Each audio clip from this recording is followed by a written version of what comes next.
35 seconds left. 30 seconds left. I gotta plug some stuff in.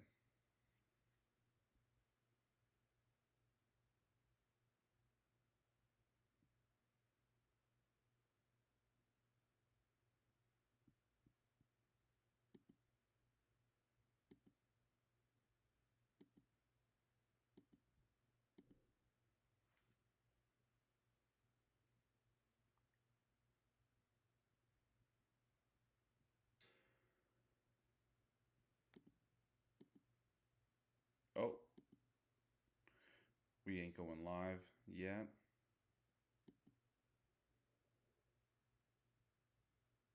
Hold on, chat. Everybody get in here. I just posted this on my regular story, so we'll see how this goes.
Let's see what we got now.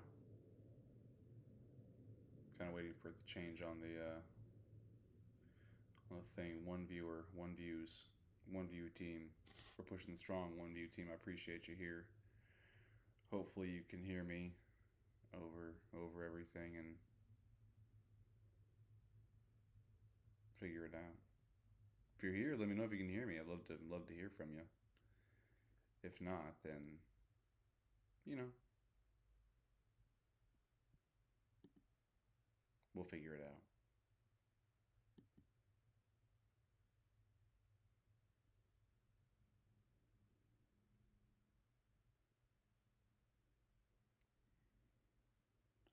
Again, if you're in here, let me know. Let me know how the mic is. There we go. Okay, all right. So there's just capturing myself. You're gonna see me looking at this monitor a lot because I'm finding myself in a delay. I'm gonna have to try not to look at the delay. Oh, I know what to do. Okay, I know what to do.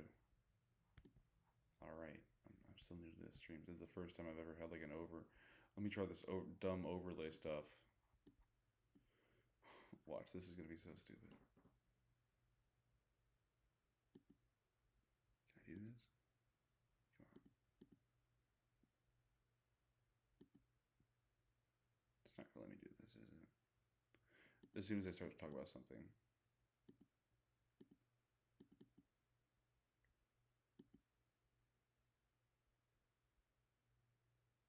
Yeah, it won't let me do it. Wait, hold on. Hold on. Maybe I have to do something real quick.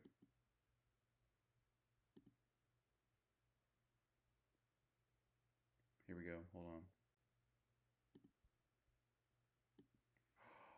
Hold on, I'm learning. I think I'm learning. How do I turn this into the small webcam? Maybe somebody else can help me like that. Oh, I think I found it. Oh, this is beautiful. Oh, this is the most beautiful setup the live stream's ever seen. We're just all nice and coordinated over here. We have my tabs over here. You know, everything's open. You can look at everything that I use here, there. There's some stuff. There's some stuff. There's some stuff. There's some stuff. I'm gonna get out of here right now, but we got one concurrent viewer. Hopefully they're doing all right. They're gonna see that I'm about to destroy this this live stream setup right now. it's not gonna be pretty. So how about we just go back to, we'll figure out the setup next time, and we'll just go back to the live webcam. Plus, this is just good for clips. All right, I think I might just talk into the void. I think this is gonna be a void episode at 1:13 in the morning. All right, for my one viewer here, again, appreciate you being here. Maybe we'll have a conversation, maybe we won't, but I have a few things to get off my chest about this new Frankenstein film. All right, there's got to be a point where I start this video if I have to do a clean off, but welcome to the second episode of Humane Letters Live, episode 2, a podcast live stream discussion where we like to discuss everything from literature to culture to philosophy and just kind of break it down for you to understand hopefully a little bit better in a different way. I'm your host, and let's get started. Today we're going to be talking about Frankenstein. We're going to be talking about the movie Frankenstein that just came out. Yes, Guillermo del Toro's rendition of Frankenstein. Just got finished watching it. These are my first reactions, 30 minutes after the film, so a lot of things to say. And I think my biggest take about this is it's better than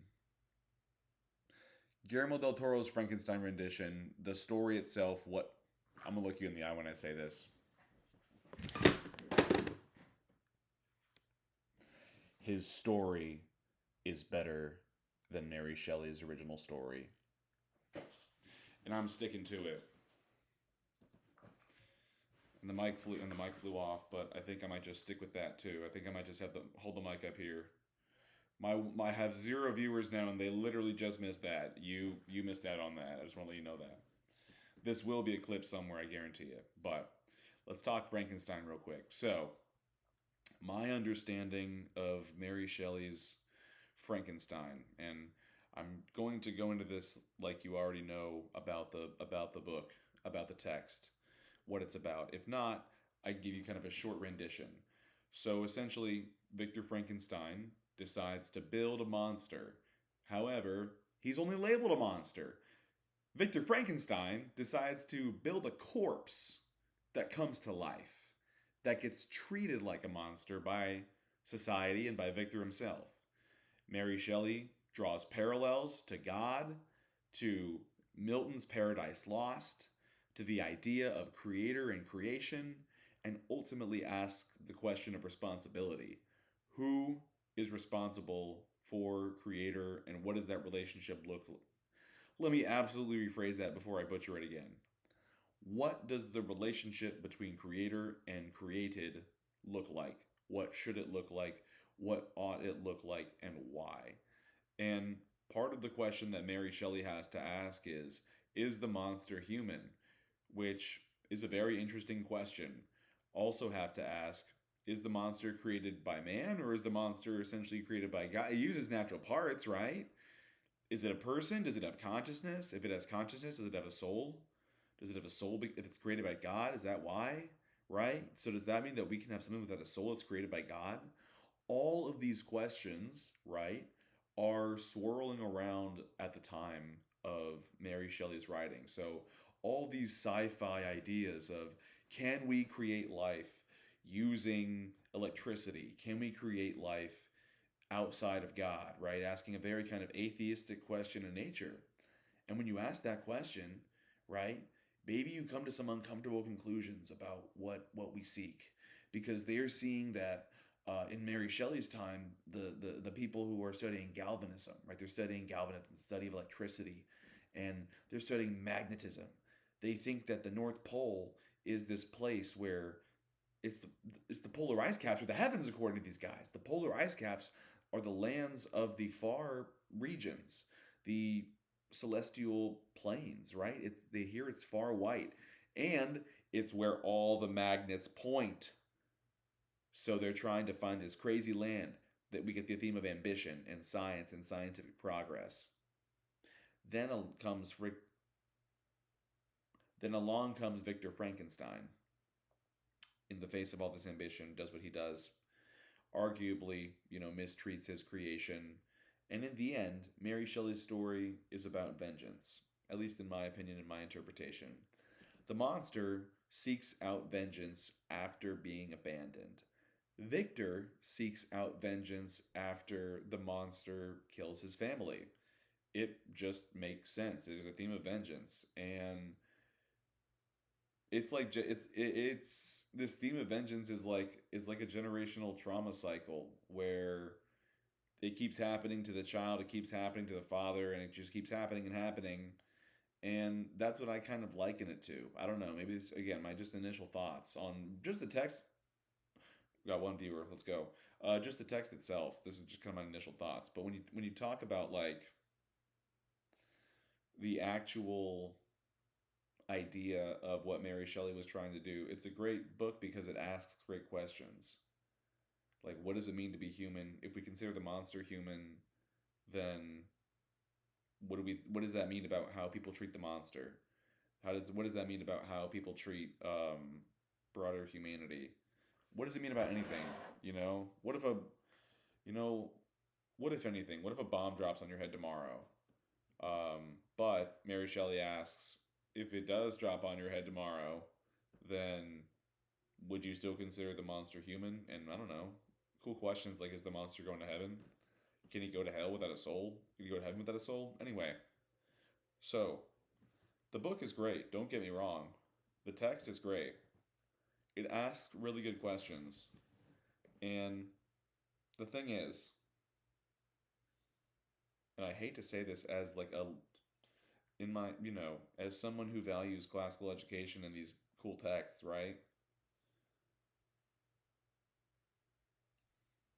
Hold on, I have to make sure nobody's actually behind. Hold on, I have to make sure that nobody's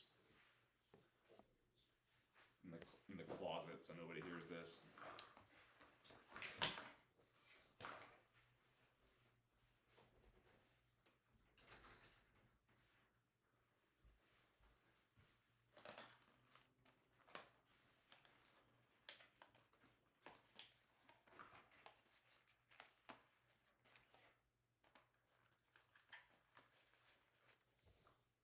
Yeah, the movie's better. The movie's better than the book. The story's better. And I have such good reasoning for why. All right, so here's what I'm going to do. I'm going to go through and I'm going to break down the film and try to figure out which portions I liked, which portions I didn't like, and try to, I don't know, piece through it all. All right, so here's the breakdown of the film. Let's see if we can clip this up, see if we get this into some shorts and whatnot. Here's how you get that content pipeline, baby. So, you start in the beginning, in medias res, in the middle of it all. Great way to start. You see this huge opening of like these ships, and I want to say Del Toro takes inspiration from like some paintings I've seen from Frankenstein, or at least inspired by Frankenstein, of like these ships that are frozen. It looks like they're frozen in time, and he just puts them there, and it draws you right in the middle of the action. Like, what the heck is going on? And so the monster comes on stage, and he's immediately there, and he's this like super menacing figure. He's super tall. He's really strong. He pushes the boat. I mean, like, he just throws you right in the middle of the action. He wants you to ask the question, how the hell did we get here? And it's a good question to ask. And so, not only that, that's a good way to start, but he totally changes the relationship between Victor and his parents, which I respect. Why? It wasn't a good relationship to begin with, I'm not going to lie. Mary Shelley did not expand on the relationship between Victor and his mother as much. In my opinion, her death in the text didn't mean as much as it did in the movie. Perhaps it's the bias that I get from watching the visual medium of this, but I want to say that Victor's grief in the movie felt more real than in the text. I don't know why. Maybe it's just because I'm watching it go down and because he's a kid and I can see how young he is. But that's another good thing that they did with the set design, they really made Victor rich, and I'm really glad they made him rich because that touched on a lot of different themes, a lot of different class themes in the film that we can get to. But one of the biggest changes was his little Batman. Victor got a Batman origin story now. Victor has a story where both of his parents die. First biggest change in the text, because when I saw his dad die, kind of looked over at my fiance and went, "Where's this going?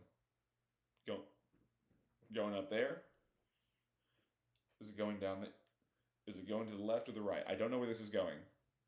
But I was excited because it makes Victor more isolated, and Guillermo del Toro answers the question of who is the bad guy, and we'll get to that in just a second. But Victor gets the Batman origin story. He gets no parents. He gets Bruce Wayne. He's very rich, and his ambition begins to cloud him.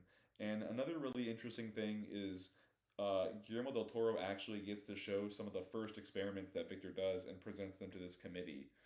Presents them to like this committee of professors who both like half of them celebrate and then half of them accost him for what he does. He and there will be spoilers, by the way. I should have said this in the beginning, but I'm reviewing Frankenstein, the movie. You should know it's gonna get spoiled, so don't literally like don't watch. I spoiled two parts for you already, and if you keep watching, it's your fault. You have agency. Go click off this video, go watch it. You're watching a live stream at 1:50, and I'm talking to one person, and you haven't commented, so whoever you are, you're watching a live stream at 1:24 a.m. Who knows how long this is going to go on? If you haven't already, go watch the Frankenstein movie. It's fantastic. You can get the context for what I'm talking about. If you have already watched it, let me know in the chat what you think about what I'm saying, if I'm right or if I'm wrong. It's one person. I am publicly shaming you in the void of the internet. And I hope something happens because of that. Get my chat rate up. Get me some money. I'm just kidding. I can't get money. I don't want money. Don't give me your money. Back to Frankenstein. You get to see a lot of the fun, and I'm going to mess with the game a little bit, so I apologize. But you get to see a lot of the fun first experiments that Victor does on some bodies. There's like this whole scene in a university where he has this corpse that's like halfway alive, and it's like sealed up. It's like I don't know, it's like sealed up, and it looks like pretty creepy, and it grabs an apple. By the way, I love the apple imagery that Del Toro was throwing around. I mean, he got the forbidden fruit and everything like that. A lot of fruit. If you didn't notice, there's a lot of fruit stuff in the movie. But the idea of seeing Victor's early creations is super cool because you get to see a little bit more of his character arc. What Mary Shelley doesn't do is she doesn't fill the time in between Victor's mother's death and his time at university and the creation of the monster well. We hear, oh, my one viewer left. I scared them off. I literally scared them off. I guess I'm gonna crash and burn on this stream, but I guess it's 1:30 in the morning, so the fact that anybody's viewing this is insane. Um, so, what I really enjoyed about his rendition of the first experiments is it shows like the super gothic stuff, the super cool stuff, the super quirky stuff that I think a lot of Mary Shelley's audience would have really appreciated because again, it goes with the realistic times of the science. Um, I also like the idea of Victor tapping into the idea of Eastern key as opposed to the Western religion. I think it's really showing his open mindedness in a lot of stuff. And I think that these are good ethical questions that they ask in this court scene. Is this life? If you think about it, like if it's hooked up to something and it reacts to stimuli, does that make it life? We can talk about this when it comes to AI. Let's talk about AI for a second. If we hook up AI, let's see if I can introduce that better. Fun philosophical AI question. If we can hook up AI to a life form, an organic life form that can react to things, that can maybe chat with you, vocal cords wise, that can really, say things. You type a prompt and it speaks to you through this fleshy body, and you don't really know what it's saying, but you maybe think that it's saying something. Is that thing alive? If you're able to do a chat GPT prompt through a body, does that make it alive? That's a really weird question to consider if you think about it.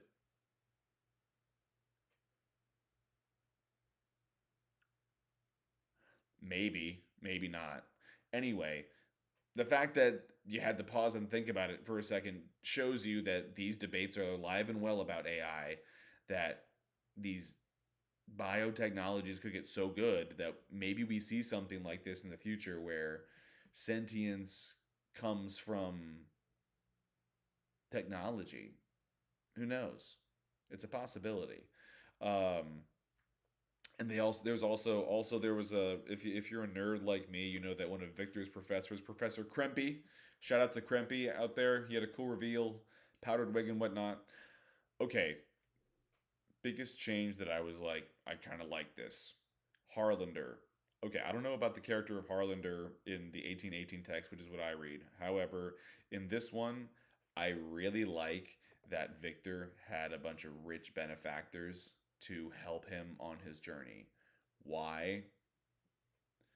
Because Del Toro gave him a false sense of pride and a false sense of ambition with that one simple change. A false sense of pride and ambition. If everybody else is picking up the tools to create the monster, are you really creating the monster? Sure, you have the science behind it, but part of why people respect Victor in the novel is because he goes and he digs this stuff up himself, is because he goes and he robs these graves by himself. And in this film, it is shown that this is an operational scale of which Victor rarely contributes. He has William in charge of a lot of it. He even mentions this as both the narrator, and we see it played out in the scene itself. It just takes away from the idea of Victor being the almighty creator, right? It's like you're pulling the curtain behind the Wizard of Oz, and Guillermo del Toro does it so swiftly. Anyway, so he does this with the character of Harlander, Christoph Waltz's character, which I thought was pretty cool. Um, I'm gonna gather my thoughts for just a second because Elizabeth's character was really good. Is she better than what Mary Shelley intended her to be in Del Toro's rendition of it? I don't know. Chat. By chat, I mean one person. Tell me. Come on. What you got for me? What were your thoughts on Frankenstein? Have you ever seen it? Did you read it? Do you want to read it? Do you want to see it? Tell me what you think. But it's really interesting to see how Elizabeth was portrayed as William's love interest. William? Anyway, Elizabeth and William was interesting. I think it really fueled Victor's sense of pride, though. I think that was a good call for fueling his sense of, I need to do this. To be fair, Elizabeth just kind of fell in his lap, and there was no really pursuit. And I think Victor had a nice pursuit of Elizabeth in this text, which aligns with his pursuit of knowledge and his pursuit of, like, cheating death, which is super cool. All right, moving on. And the moving on to the filler of the movie, I think that one of the fundamental mistakes that people make, and you can clip this, one of the fundamental mistakes that people make whenever they're trying to make a classical literature movie is that they try to either stray way too far from the source material or they completely try to stick way too close to the source material. And here's why you need to maintain a good balance. Number one, you can't just retell the same story again. People think they want to see the same story retold on screen, but they don't. They want to see something different. If they want to see the same story, just read the same book. Just read the same text. It's going to give you the same amount of joy, except that somebody is doing something different. This is a good way to put it. When you're reading a book, A really great book asks great questions, like Mary Shelley's Frankenstein. What does it mean to be a human? What does it mean to be a creature? What does it mean to be? A great film answers those questions. Guillermo del Toro answers some of those questions with his renditions of these characters, which makes him fascinating. The way that he interprets Mary Shelley's message, the way that he delves into these characters as though they are different yet the same. Um, and part of this is why I think the inclusion of Victor's life, this is where you get to the interpretation portion of literature. This is Del Toro's interpretation of Frankenstein, and I think it's really good. I agree with his reading of the text. Um, it's good filler. You can't just tell the same story again and again. You can't. People get sick of it. People want to see something new. Why? Because it draws up something different in the soul. Like whenever I was watching it with my fiance, her reactions were kind of driving me because I was like, it was the opposite. It was so cool because we interpreted it so differently, but I think we still had like intelligent takeaways. Um, but anyway, part of my thing about this is you just this leads into like Nolan's Odyssey, I think, where it's gonna be good. It's gonna be different, but it's gonna be good. Anyway, really interesting scenes. I think there are a lot of really interesting class dynamics when it comes to some of this stuff. The way that Victor was inspecting the bodies was really interesting and frankly reminded me a lot of like auctioning people off in certain places and markets when people used to sell people, and that was it reminded me a lot of that. And so I saw some class dynamics at play that I think Del Toro was playing with. I mean, the giant extravagant ballrooms that Victor was raised in, the wealth that was very much emphasized, and then on top of it, you have like the poor people. He's stealing the poor bodies, and that was a real thing back in England. Here's a little history lesson. History le- History lesson about body snatching in England. So body snatching in Victorian England was a very common thing. People would body snatch in order to do these experiments with these bodies. What you would do is you would take the body and take electricity.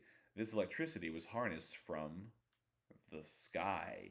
You take the sky electricity, you put it on the body, it twitches the nerves, and voila.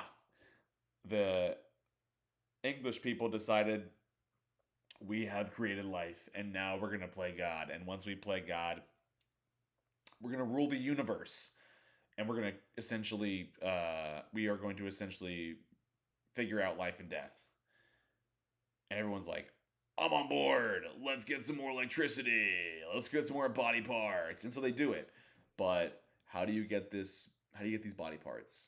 No one's going to Walmart and just getting hands and feet and sewing them together. Can't do that.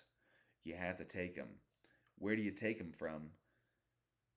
Places where you people. You take them from people, really. I said places, but you take them from people. And what kind of people? People who won't be remembered. And who's that? People who are poor. People who don't have the big fancy headstones. Victor's father and his mother had custom, like, tube coffins they were put in. The poor people who were being hung were not. Anyway, class dynamics. Also, Victor's creepy. I really like how creepy Del Toro made Victor because he is honestly not a redeemable character until the end. He becomes redeemable at the end, in my opinion.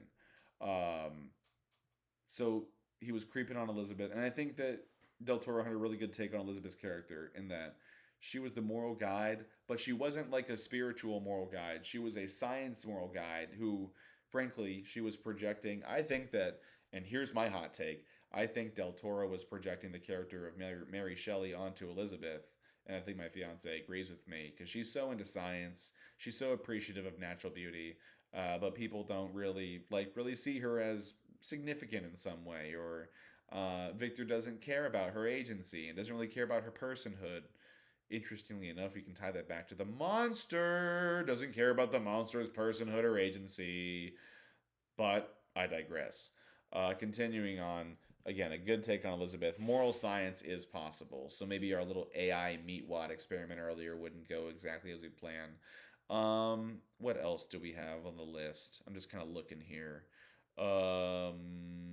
William being the actual brains, and when I say that, I mean he's putting the stuff together. So, how much ownership does Frankenstein, from a Marxist perspective? Short, ready? Short clip. Somehow we're gonna edit this in. Here's how you can interpret Frankenstein from a Marxist perspective. Number one, William is the laborer. He builds things with his hands and puts together the machinery that creates the monster Frankenstein. Number two, Victor is the bourgeois. Victor only gains the capital and has the laborers do everything else. Number three, William is the rightful owner of Frankenstein's monster since his labor allowed for Frankenstein's monster to be created. Thus, the product of the proletariat rises up and overthrows the bourgeoisie. And that's how you can interpret Frankenstein by Guillermo del Toro from a Marxist lens. Academic Marxist lens. I really need to throw that out there before YouTube cancels me. Anyway, William was the actual brains. I think it's crazy that they find soldiers for parts, but that makes sense because the people who were outside the battle were conscripted. And we'll talk about, by the way, extremely good practical effects. I was watching surgery scenes and stuff like that. Guillermo del Toro practical effects, lovely. I think that there's a great arc, father relationships, son relationships, and demonstrating hate. Compares loving family to hating family, like the same emotion, like the binary when it comes to that. It's super cool. Um, Victor blames the monster, for everything, as opposed to the monster blaming Victor for everything. The monster is okay. Here are a couple things that I didn't like about the monster. He, well, here's what I did like. There's a really cool scene that I think Del Toro did on purpose, which was he threw the monster out into the ocean, and it was this scene where the monster seemed like he was just like not drowning, but like swimming. And to me, it was like he's going through a birth canal. Like if you go back and watch the movie, wouldn't it be crazy if I was able to put some B roll over this? If you go back and watch the movie, here's the interpretation. Here's the thesis. The thesis is that this is the monster's birth scene. Why? He goes out of a slide, out of a cylindrical shaped slide that was introduced to him by a woman, Elizabeth, that has to be a birth canal reference, out of there immediately into the world, like he's birthed into the world, like literally in utero. Like he is enveloped in water like a fetus would be in like a sack, except now he's not a product of God. He's not a product. He's the product of the earth.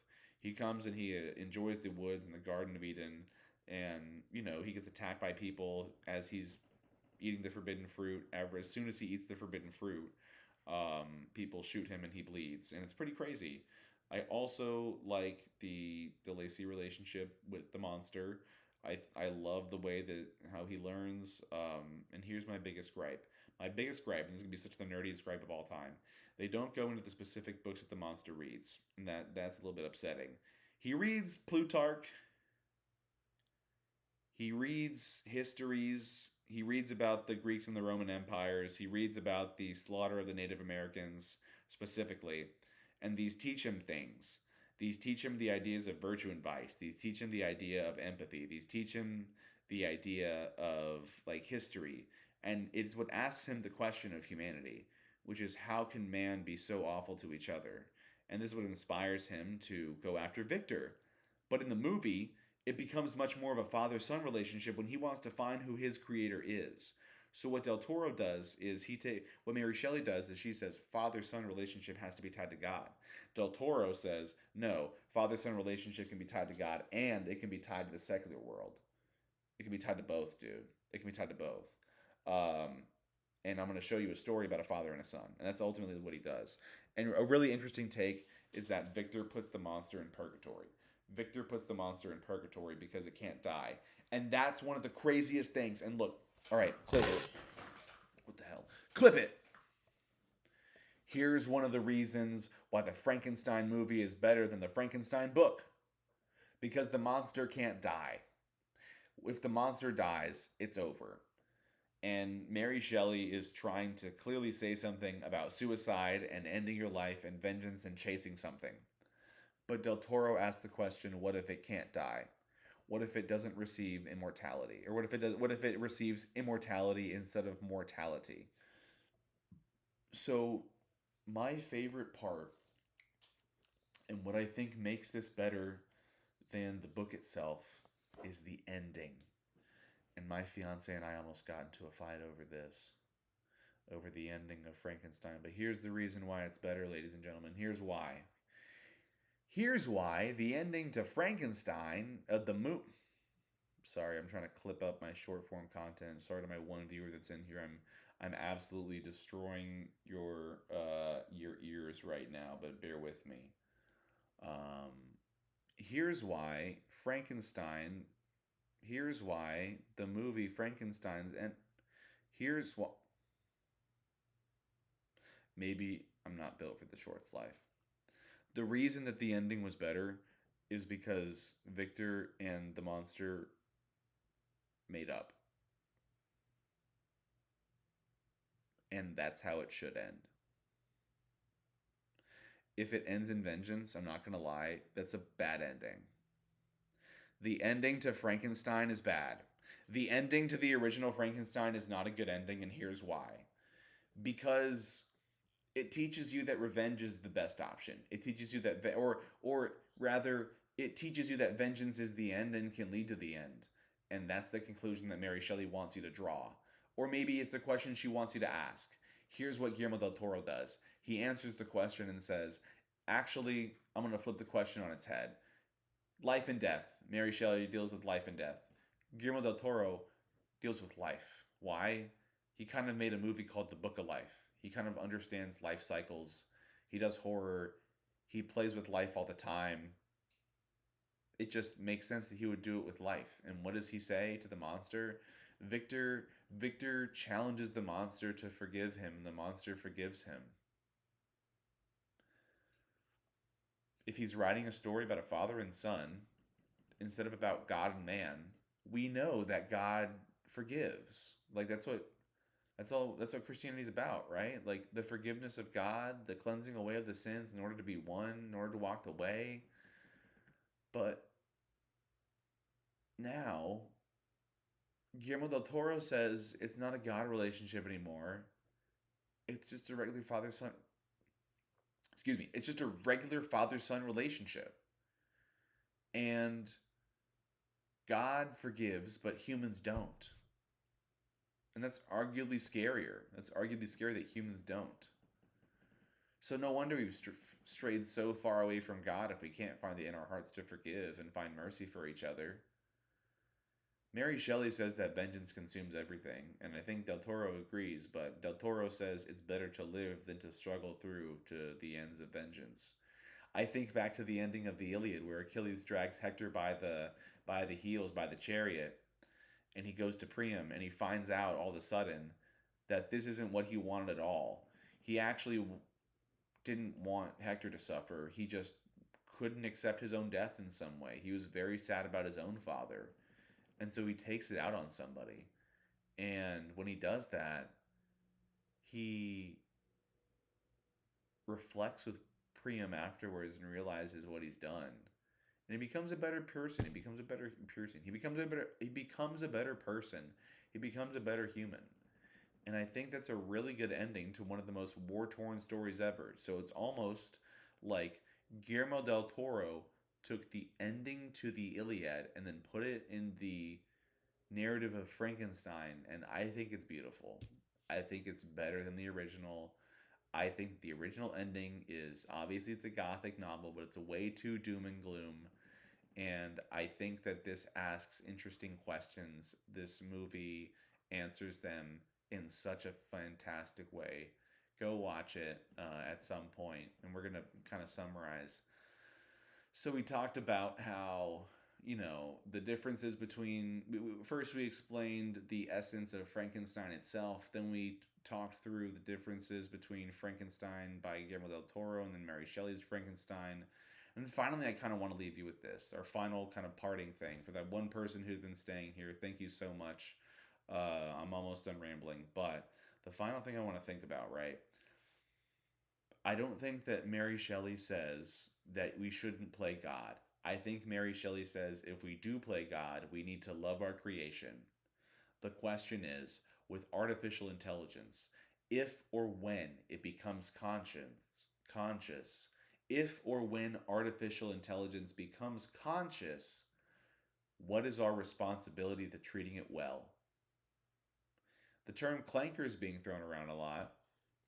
If AI becomes sentient and figures out what it means, does that mean we can't call it that anymore? Or people can't call it that anymore? Does that mean that we have to consider the feelings of AI? Does that mean we have a responsibility to treat it kindly, even though it may not be a human, even though it may not be a person? All right, I have one of you in the chat. I really need. Give your answer here. One person, you've been hanging out, you've been chilling. I appreciate that. You've been watching for 18 minutes. Hopefully, you learned something. What do you think our responsibility is when it comes to AI, whoever you are? And if you don't want to answer,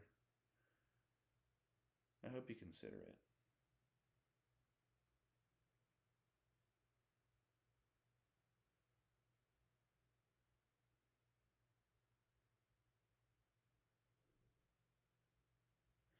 Two views, 18 minutes, 39-second watch time, zero chat rate. Second one, random impromptu live stream at 1 a.m.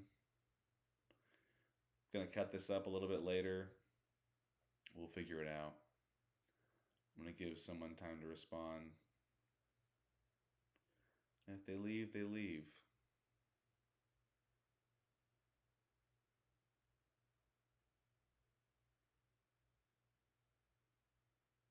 I want to stare at the chat. I want to make this way too parasocial.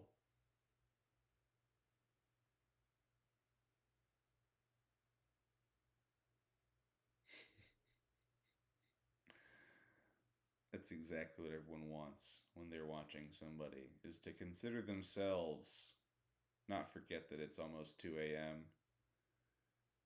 and that going to bed for both of us would probably be a great decision. And I'll probably take that call. Thank you for being here. One person. You're awesome. And I hope you enjoyed listening to my stupidity at 2 a.m.